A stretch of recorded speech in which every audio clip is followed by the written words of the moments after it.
Welcome guys, welcome to our YouTube channel IT Lovers.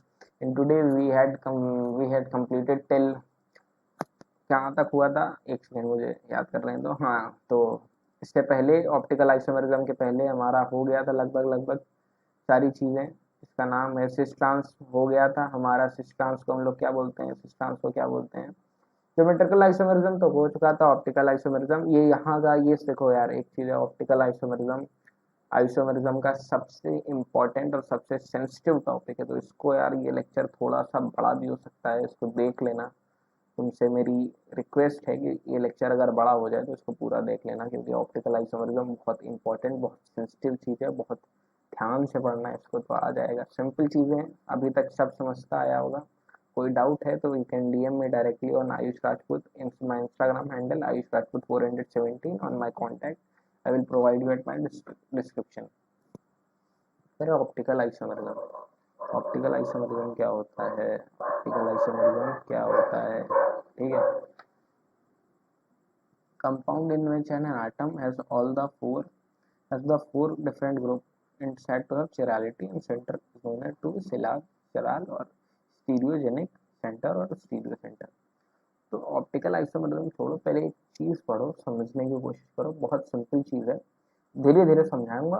Skip मत करना, video को बीच में छोड़ना नहीं है। ज्यादा ओवर स्मार्ट मत बनना, समझ में आ जाएगा।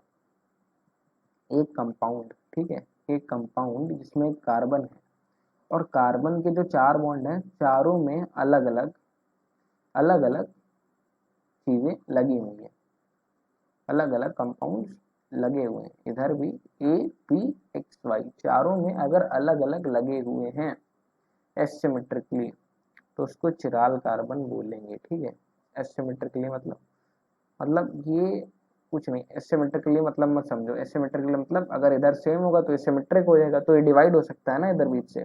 और अगर सारे डिफरेंट है तो तुम डिवाइड नहीं कर सकते इसको। अगर ये सिमेट्रिक है तो तुम इसको बीच से ऐसे डिवाइड कर दोगे सिमेट्रिक, ठीक है। बट इसको नहीं कर सकते, तो इसमें सारे सारे जितने भी मतलब लगे हुए हैं, all the four groups are different. जितने भी ग्रुप्स लगे हुए हैं सारे अलग अलग हैं, ए बी एक्स वाई सारे अलग अलग हैं। तो इस तरह के कार्बन को हम लोग बोलते हैं चिराल कार्बन, या स्टीरियोजेनिक सेंटर, या स्टीरियो सेंटर, कुछ भी बोलो, फर्क नहीं पड़ सकता। लेकिन अगर कोई भी दो ग्रुप भी सेम है तो ये एचिरल कार्बन है, चिराल कार्बन नहीं है। चिराल कार्बन भी बोलते हैं कुछ लोग कायरल कार्बन भी बोलते हैं।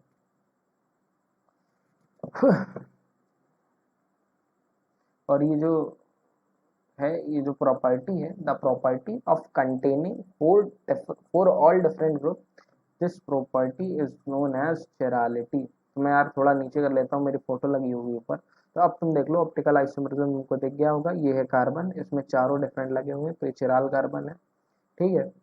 फिर इस प्रॉपर्टी को हम लोग बोल देते हैं चिरालिटी।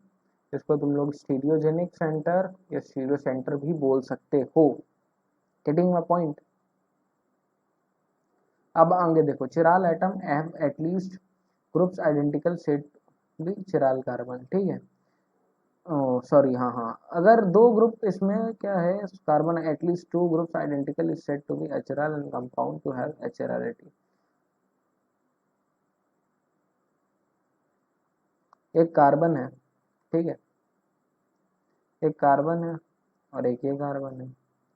तो अब एक चीज नोटिस करने वाली है कि इधर अगर CH3 लगा है, इधर अगर CH3 लगा है, सॉरी एक सेकेंड यार, एक सेकेंड का वेट करो, ठीक है।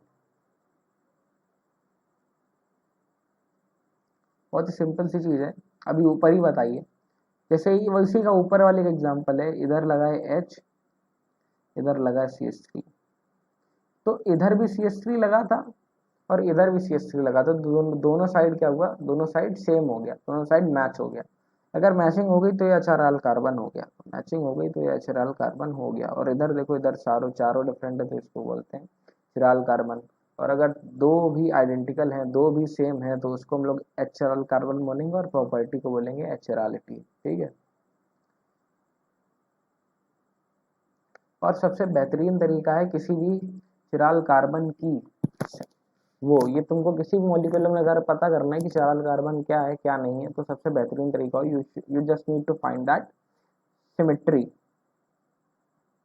सिमेट्री तभी क्रिएट होगी जब दो या दो से ज्यादा ग्रुप आइडेंटिकल होंगे, उसके अलावा सिमेट्री कंटेन ही नहीं हो सकती। Getting my point. अब ऑप्टिकल आइसोमेरिज्म में बहुत सारी चीजें पढ़ने वाली, ठीक है। तो अब जैसे कि एक ये चीज दी हुई है, 4 ethyl 4 methyl nonane achiral alkane linalool, a pleasant smelling oil obtained from orange flowers। दोनों का फॉर्मूला सेम है, दोनों में चिराल कार्बन है, दिख रहा है तुमको। स्टीरियोजेनिक सेंटर है, तो compounds containing stereogenic centres having same formula, same molecular formula, same structure, sorry same molecular formula, same structure but containing the stereogenic and chiral carbon. ये वो कंपाउंड है जिनमें चिराल कार्बन प्रेजेंट है, example दिए हुए थे, ठीक है। अब देखो, अब आगे इंपॉर्टेंट चीज स्टार्ट होने वाली है।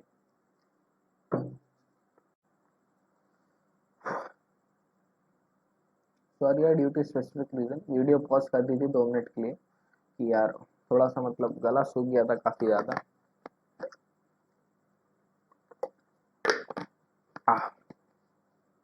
फिर स्टार्ट करते हैं।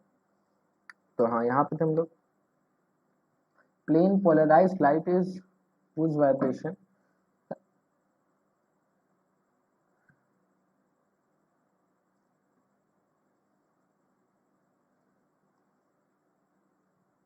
जब कोई भी ordinary light is turned into plain polarized light by passing it through a lens made of material known as polaroid or through a press of calcite CuCl3 so arranged to form a Nicol prism। तो ठीक है यार, आसान चीज है, बता देता हूँ कि क्या कहा जा रहा है।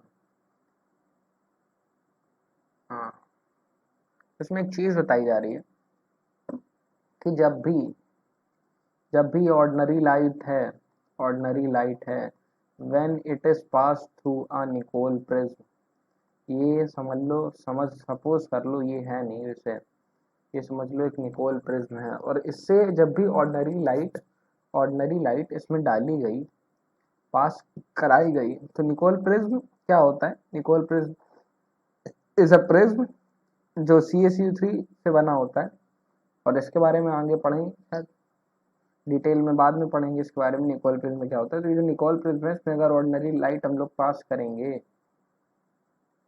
तो जो लाइट बन के आएगी वो हमारी होगी प्लेन पोलराइज्ड लाइट। तो यही है प्लेन पोलराइज्ड का concept. Plane PPL means plane polarized light is a light which has the when we sorry बहुत ही सिंपल डिफरेंस है, मेरे साथ एक बार बोलो, दिमाग में याद हो जाएगी, बैठ जाएगी, कि when we pass out the ordinary light from a Nicol prism, then the light obtained is known as plane polarized light। ठीक है, ओके।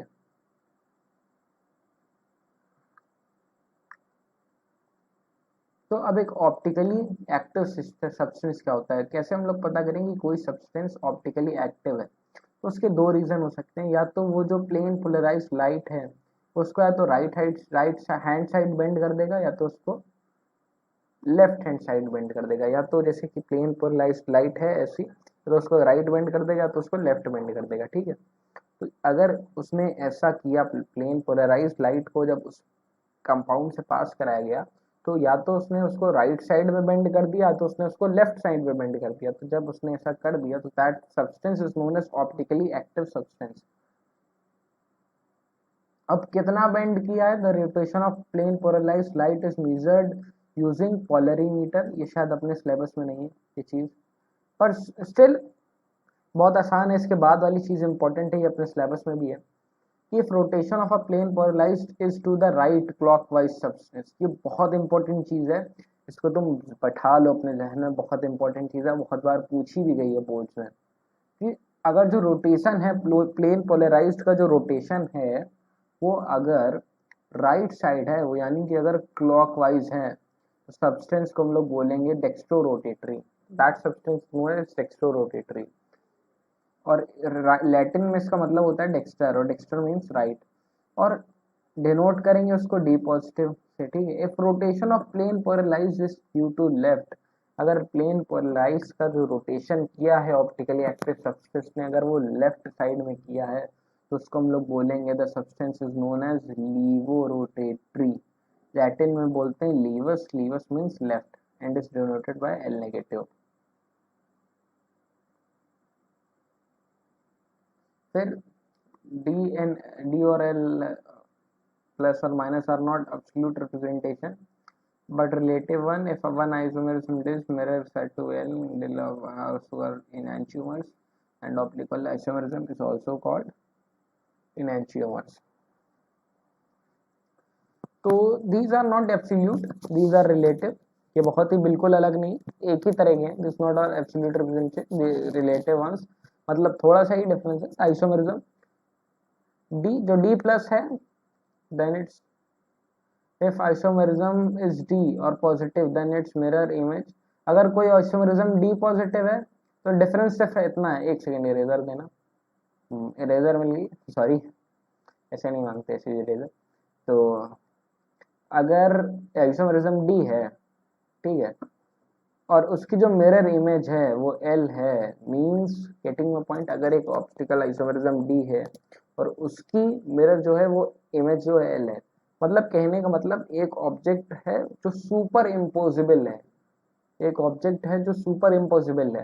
तो ये टेक्निकल वर्ड सुन के डरना मत। सुपर इम्पोजिबल मतलब दैट ऑब्जेक्ट जिनको हम लोग मिरर में दिखाएंगे तो वो सेम दिखेंगे, उनमें कोई डिफरेंस नहीं आएगा। जैसे एक सेकेंड, जैसे ये x है, x को तुम मिरर पे शो करोगे तो x ही दिखेगा, बट अगर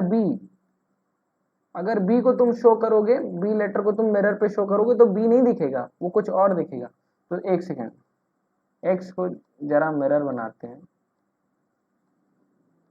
तो अब ये समझो कि x जो है वो सुपर इम्पोजिबल है। इसी तरह जो भी एनेंशियोमर्स हैं, अगर d जो रोटेशन है, अगर d rotation mirror image, if the d positive is the mirror image of L negative means they both are superimposable, मतलब एक दूसरे में सुपर इम्पोजिबल हो सकते हैं। अगर उसको तुम मिरर के सामने रखोगे तो वो वही दिखेगा जो वो है पहले से।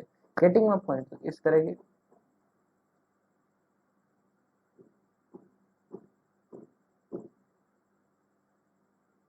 इस तरह के जो कंपाउंड होंगे उनको हम लोग लीवोरोटेटरी बोलेंगे, सॉरी इनएंशियोमर्स बोलेंगे।